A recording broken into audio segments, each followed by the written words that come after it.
In today's breaking story, Donald Trump's own family just sounded the alarm all over the president's health. That's right, Trump's health continues to become a growing concern. How's it going, everybody? Hunter Avalone here with Occupy Democrats. Welcome back to another video.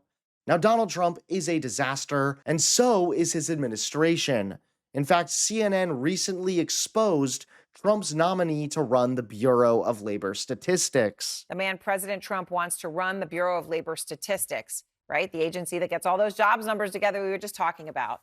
That this person has a digital trail that suggested Kamala Harris got to where she got, advanced her career through sexual favors. He engaged in conspiracy theories about the 2020 election and COVID as well. Tip of the iceberg, apparently. EJ Antoni is his name, handpicked by Trump to lead the agency after Trump fired the longtime agency chief because he didn't like the jobs numbers. Antoni, an economist with the conservative think tank Heritage Foundation, does not have any government experience, ran a Twitter account that posted sexually degrading attacks and bigoted remarks, attacks like this one that he posted numerous times about then Senator Kamala Harris, saying you can't run a race on your knees. Now, we put up the statement there. We are choosing not to show the illustration that post was replying to. It was frankly too graphic and degrading for us to show it. Our K-File team traced the post back to Antoni, and K-File's Andrew Kaczynski is out front now. So, Andrew, this is the person, the man that Trump wants to lead one of the most important agencies in the United States, one that produces jobs numbers and measures the economy. Well, what did you find out about him? Well, look, Aaron, what we found was that series of highly disturbing posts, sexually graphic, degrading, misogynistic comments about Kamala Harris. We found anti-gay slurs. We also found that he spread a lot of conspiracy theories about COVID, about the 2020 election, and just like taking a step back from this all, this is one of the most important jobs in the government. The numbers that the BLS puts out are supposed to be able to be trusted.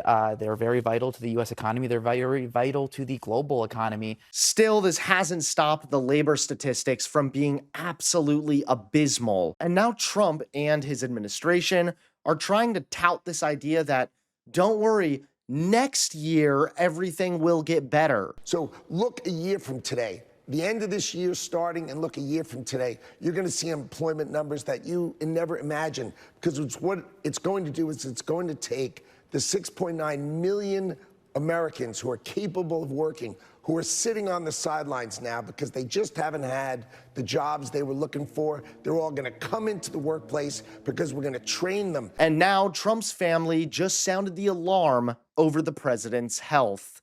Take a look at today's top story. Well, and I think that's why we're at a particularly dangerous inflection point here, because the more he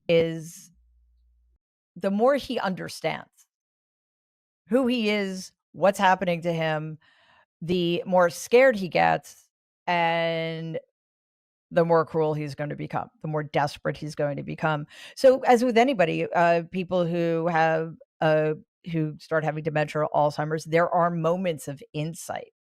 They recognize what's going on. And it's actually one of the cruelest things about that disease, because once you've forgotten everything, like my grandfather, for example, he was fine. Once he just stopped remembering who people were and he thought that he was still running the world, he was fine. But it's those early on moments of insight into what's happening to you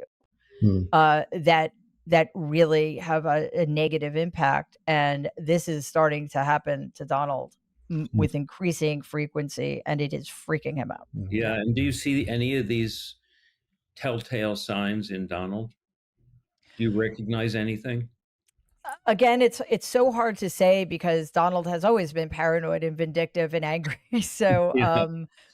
what's driving it? I think I see it mostly. There are looks of confusion on his face at times, which are very reminiscent of when we would be out in public with my grandfather, for example. Like, we used to go to Peter Luger's for his birthday or Father's Day, or at some public event, and he would get this startled look, like a deer in the headlights look, like, where am I? Who are these people? I don't want to be here. I see that in Donald's eyes sometimes. Yeah. Thanks so much for watching. Please click that like button and subscribe to Occupy Democrats so that you can stay informed and help us stop Donald Trump.